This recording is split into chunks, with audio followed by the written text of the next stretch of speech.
5-3-2026 மாசி மாதத்தின் 21ஆம் நாள் வியாழக்கிழமை காலை 9:09 வரைக்கும் உத்திரம் நட்சத்திரம், பின்பு ஹஸ்தம். மாலை 6:04 வரைக்கும் துவிதியை திதி, பின்பு திருதியை. இந்த நாள் மரணயோகமும் சித்தயோகமும் கூடி வரும் நாளாக இருக்கிறது. சதயம் நட்சத்திரக்காரர்களுக்கு சந்திராஷ்டமம் நடைபெறுவதால் பேச்சில் கவனம் தேவை. அக்ஷயபாத்திரம் உணவளிக்கும் திட்டத்தின் மூலம் ஆதரவற்ற ஏழை குழந்தைகளுக்கும் முதியவர்களுக்கும் உணவளிக்க விரும்பினால் 9344692042 இந்த வாட்ஸ்அப் எண்ணிற்கு தொடர்பு கொள்ளுங்கள்.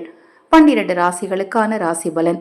மேசம் செலவு, ரிஷபம் தடங்கள், மிதுனம் சுகம், கடகம் வரவு, சிம்மம் செலவு, கன்னி ஆதரவு, துலாம் கலிப்பு, விருச்சிகம் தனம், தனுசு நட்பு, மகரம் தாமதம், கும்பம் சிக்கல், மீனம் இன்பம்.